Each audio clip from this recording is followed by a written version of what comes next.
Price Lord. எல்லாம் எப்படி இருக்கீங்க? ரொம்ப நாள் கழிச்சு பாக்குறோம் இல்லையா? ஒரு மாசம் ஆயிடுச்சு. கடந்த மாதங்கள்ல தெய்வம் உங்களை வழிநடத்தி வந்திருப்பார். நான் விசுவாசிக்கிறேன். இந்த மாதத்தோட தெய்வம் உங்களுக்கு தீர்க்க தரிசனமா சொல்லுகிற வார்த்தை ஏசாயா 43:19. இதோ நான் புதிய காரியத்தை செய்கிறேன், இப்பொழுதே அது தோன்றும், நீங்கள் அதை அறியீர்களா? நான் வனாந்திரத்திலே வழியையும் அவாந்திர வழியிலே ஆறுகளையும் உண்டாக்குவேன். தேவன் உங்களுக்கு சொல்கிறாரு, புதிய காரியத்தை செய்வேன். புதிய காரியம் உங்க வாழ்க்கையில வரப்போகுது. உங்க வாழ்க்கையில நீங்க ஒரு புதிய விஷயத்த பார்க்க போறீங்க. ஒரு புதிய பரிமாணத்துக்குள்ள நீங்க போக போறீங்க. தேவன் உங்களை இதுவரை நடத்திடாத சில புதிய வழிகள்ல தேவன் உங்களை நடத்த போறாரு. புதிய காரியம்னா என்னங்க? அதை நீங்க இது வரைக்கும் பார்த்தது கிடையாது. எது புதிய காரியம்? இது வரைக்கும் உங்க வாழ்க்கையில நடந்தது கிடையாது. அந்த அதிசயத்தை நீங்க பார்க்கல. அந்த விஷயத்தை, இந்த ஆசீர்வாதம் இது நீங்க பார்த்தது கிடையாது. உங்க குடும்பத்துல, உங்க பரம்பரையில யாருமே இந்த அதிசயத்தையோ இந்த அற்புத தெய்வன் தந்த காரியத்தை பார்த்தது கிடையாது. அதான் புதிய காரியம். இது வரைக்கும் நடந்ததெல்லாம் சாதாரணமானது. இது வரைக்கும் நடந்த நேச்சுரல், இதுக்கு மேல நடக்க போகுது சூப்பர் நேச்சுரல். இது வரைக்கும் நேச்சுரலா பாத்தீங்க, இதுக்கு மேல சூப்பர் நேச்சுரலா பார்ப்பீங்க. இது வரைக்கும் நீங்க இயற்கையான விதத்துல தெய்வம் நடத்தினதை பார்ப்பீங்க. இதுக்கு மேல இந்த மாதத்துல தெய்வம் உங்களை இயற்கைக்கு அப்பாற்பட்ட விதமாக சூப்பர் நேச்சுரல் நடத்துவாரு. அதுக்கு நீங்க என்ன பண்ணணும்? ஏசாயா வசனத்திலே பாத்தீங்கன்னா 43 18 வசனத்தை பாருங்க. முந்தினவர்களை நினைக்க வேண்டாம், பூர்வமானவர்களை சிந்திக்க வேண்டாம். முந்தினதை நினைக்காத, பூர்வமானதை போய் சிந்தித்து கொண்டு இருக்காத. எதுங்க முந்தினது? ஏதோ ஒரு விஷயம் முடிஞ்சிருச்சு, ஏதோ ஒரு விஷயம் நடந்து முடிஞ்சிருச்சு, ஆனா இன்னும் யோசித்து கொண்டே இருக்கீங்க. பழைய வாழ்க்கை, பழைய பாவம், பழைய விஷயம், என்னால அதை மறக்க முடியல. தேவன் சொல்றாரு, நான் உனக்கு புதிய விஷயத்தை தர ரெடியா இருக்கேன். ஆனா உங்க மனசு அந்த பழைய விஷயத்துல நின்று கொண்டு இருக்கு. ஏதோ ஒரு பழைய விஷயம் உங்களை புதிய இடத்துக்குள்ள போக கூடாதபடி கட்டி வைத்திருக்குது. புதிய தேசத்துக்கு போக முடியாதபடி பழைய விஷயங்கள் உங்களை கட்டி வைத்திருக்கு. தேவன் உங்களுக்கு பல தேசங்களை திறந்து வைத்திருக்கிறாரு. தேவன் யாரோ ஒருத்தருக்காக தீர்க்க தரிசனமா பேசிக் கொண்டிருக்காரு. நீங்க செல்ல வேண்டிய சில தேசங்கள் இருக்கு. நீங்க எடுக்க வேண்டிய சில புதிய பயணங்களை தேவன் வைத்திருக்கிறாரு. பழைய விஷயங்களை நீங்க பிடித்து கொண்டிருப்பீங்கன்னு சொன்னா புதிய விஷயத்துல உங்களால சுதந்திரித்துக் கொள்ள முடியாது. சவுல் பவுலா மாறினதுக்கு அப்புறம் பவுலுக்கு உண்டான வேலைகளை பார்க்கணும். சவுல் பவுலா மாறினதுக்கு அப்புறம் மறுபடியும் சவுலா வாழ்ந்தப்போ அந்த வாழ்க்கைகளை பத்தி யோசிக்க கூடாது. பவுல் எப்படி வாழணும்? ஆண்டவர் சொன்னாரு, இன்றில இருந்து உன்னை சவுல் கிடையாது, நீ பவுல், நீ மாறிட்ட. நான் உன்னை என்னோட ஊழியத்துக்காக பிரித்து எடுத்ததுக்கு அப்புறம் நீங்க எப்படி யோசிக்கணும்? பவுலை போல யோசிக்கணும். பவுலை போல எந்தெந்த நகரத்துல எந்தெந்த சபைகளெல்லாம் ஸ்தாபிக்கணும், அப்படி யோசிக்கணும். அதை விட்டுட்டு பழைய சவுலா நீங்க யோசிக்கூடாது. நீங்க பவுலா இருக்கணும். நினைச்சு பாருங்க, தாவீதை ஆடு மேய்த்து கொண்டிருந்த மனுஷனை தேவன் ராஜாவா வைத்தாரு. எங்க ஆடு மேய்க்கிறவனுக்கும் ராஜாக்கும் என்னங்க சம்பந்தம்? உங்களோட நல்ல எதிர்காலத்திற்கு உங்களோட நல்ல கடந்த காலம் இருந்திருக்கணும்னு அவசியம் இல்லை. உங்களோட கிரேட் ஃபியூச்சருக்கு உங்களோட பாஸ்ட், ஒரு குட் பாஸ்ட் இருக்குன்னு அவசியம் இல்லை. God can change everything. தேவன் உங்கள் நிலைமை எப்படி இப்ப இருக்க நீங்க சொல்லலாம். இப்ப இருக்க நிலைமைக்கும் நீங்க சொல்ற வாக்குத்தத்துக்கு சம்பந்தமே இல்லையே. என் நிலைமை இப்ப எப்படி இருக்கு, நீங்க சொல்ற வாக்குத்தம் நீங்க கேக்குறீங்க. என் நிலைமை இங்க இருக்கு, என் வாக்குத்தம் இங்க இருக்கு. என்னோட கரண்ட் சிச்சுவேஷன் இங்க இருக்கு.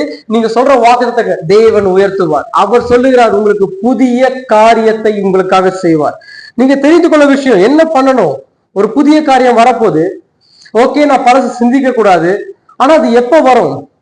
1 பேதுரு 5:6 சொல்லப்பட்டது, ஆகையால் ஏற்ற காலத்திலே தேவன் உங்களை உயர்த்தியும்படிக்கு அவருடைய பலத்த கைக்குள் அடங்கியிருங்க. அவருடைய பலத்த கைக்குள் அடங்கியிருங்க. ஏற்ற காலத்தில். எப்ப நான் உயர்வேன்? ஏற்ற காலத்தில். எப்ப என் சூழ்நிலை மாறும்? ஏற்ற காலத்தில். ஏற்ற காலத்துல அது நடக்கணும்னா நான் தேவனுடைய கரத்துல இருக்கணும். எனக்கு ஆண்டவர் புதிய காரியத்தை செய்வாரு. நான் பழசை யோசிக்க கூடாது, பழசை யோசிச்சு உட்காரக்கூடாது. நான் புதிய விஷயங்களா இருக்கணும். நினைச்சு உங்களுக்கு தெரிஞ்சுக்கங்க, பழைய மனிதனால புதிய எருசலேமுல போக முடியாது. பழைய மனுஷன் புதிய எருசலேமுல போக முடியாது. அதனாலதான் ஆண்டவர் உங்களை புதிய சிருஷ்டியாய் வைத்திருக்கிறாரு. ஏன்னா புதிய சிருஷ்டியா இருக்கணும்.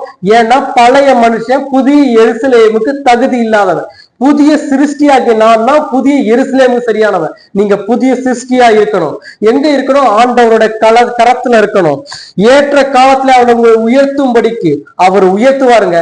எப்ப உயர்த்துறோம்? அவருடைய நேரத்துல, ஏற்ற காலத்துல. அவங்கெல்லாம் வளர்ந்துட்டாங்க, இவங்கெல்லாம் வளர்ந்துட்டாங்க, நான் தான் அப்படியே இருக்கேன். ஏன்னா நீங்க நினைக்காதீங்க அவங்களுக்கு சீக்கிரம் கிடைச்சிருச்சு, உங்களுக்கு லேட்டா. தேவன் லேட்டா கொடுத்தா கிரேட்டா கொடுப்பாரு. நீங்க தெரிந்து கொள்ள வேண்டிய விஷயம், அவங்களுக்கு ஆண்டவர் வைத்த குறித்த காலம் இருக்கு, உங்களுக்கு ஆண்டவர் வைத்த ஏற்ற காலம் இருக்கு. அவங்க குறித்த காலத்துல மாறுவாங்க, நீங்க ஏற்ற காலத்துல உயருவீங்க. ஏற்ற காலத்துல உயரணும்னா ஆண்டவரோட கரத்துல இருக்கணும். ஒரே ஒரு விஷயம் தாங்க நீங்க வாழ்க்கையை தெரிஞ்சுக்கணும், நான் ஆண்டவரோட கரத்துல இருக்கணும், ஆண்டவரோட கரத்துல இருக்கணும், ஆண்டவரோட பிரசனத்துல இருக்கணும், அவருடைய வேதம் என்னோட இருதயத்துல இருக்கா, அவருடைய வார்த்தை என்னோட நாவல இருக்கா, நான் ஆண்டவருக்குள்ளதான் இருக்கணும், அவர் பிரசனத்துல வாழ்ந்து கொண்டு இருக்கணும். அதை மட்டும்தான் நீங்க டெய்லி சிந்திக்கணும். இன்னைக்கு ஆண்டவரோட சித்தத்தை செஞ்சனா, இந்த நாள்ல ஆண்டவர் எனக்கு கொடுத்த வேலையை நான் செஞ்சேனா, அதை மட்டும் நீங்க யோசித்தா போதும். ஏற்ற காலம் வரும்போது உங்களுக்கு நீங்க யோசிக்க தேவையில்லைங்க, நான் எப்படி போய் எப்படி உயர்வேன், ஃபியூச்சர் பிளான்ஸ் பத்தி நீங்க கஷ்டப்பட தேவையில்லை. ஆண்டவர் அழகா உங்களை ஏற்று கொண்டு போய் எங்க வைக்கணுமோ, தாவீது ஆடு மேய்த்து கொண்டு தாவீத ராஜாவா எப்படி வைக்கணும்னு ஆண்டவருக்கு தெரியும். அப்ப தாவீது என்னங்க பண்ணும், ஆடு மேய்க்கும் போது அழகா ஆண்டவருக்குள்ள நீங்க ஆட்டம், ராஜாவா இருக்கும்போது ஆண்டவருக்குள்ள நீங்க ராஜாவா இருங்க. என்ன வேலை செய்றீங்கன்றது முக்கியம் இல்லை, நீங்க எங்க இருக்கீங்க முக்கியம் இல்லை, ஆண்டவருக்குள்ள இருக்கீங்களா இல்லையான்றது முக்கியம். முந்தினதுல யோசிக்காதீங்க. எவ்வளவு பழைய விஷயங்களை, மறந்து போன விஷயங்களை தோண்டி எடுத்து யோசித்துக் கொண்டு இருக்கிறீங்க. யாருக்கும் ஆண்டவர் பேசி கொண்டிருக்காரு, யோசிக்காதீங்க. புதிய விஷயங்களை ஆண்டவர் தர்றத உங்களுடைய பழைய விஷயங்கள், பழைய சாபங்கள், பழைய கட்டுக்கள் எதுவும் தடுக்க கூடாது. அறுப்பாராக எல்லா கட்டுகளையும். உங்க ஆத்மா வாழ்கிறத போல தேவன் உங்களுக்கு வைத்த எல்லா வாழ்க்கையும், உங்களுக்கு வைத்த ஒவ்வொரு ஆசீர்வாதத்தையும் எதுவும் மிஸ் ஆகக்கூடாது. எல்லா புதிய காரியங்களும் தேவன் உங்களை நடத்துவார். ஆயத்தமாயிருங்க.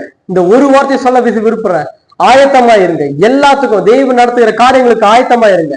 அவருடைய பாவத்துல எப்பவும் ஆயத்தமாயிருங்க. என்னோட சேர்ந்து ஜெபிப்பீங்களா? என் அன்பின் தேவனை நோக்கி பார்க்கிறோம் அப்பா. ஏசப்பா, இந்த நாளை தந்தீரே நன்றி ஆண்டவரே. இந்த மாதத்தில் நீங்க தந்த தீர்க்க தரிசனமான வார்த்தைக்காக நன்றி ஏசப்பா.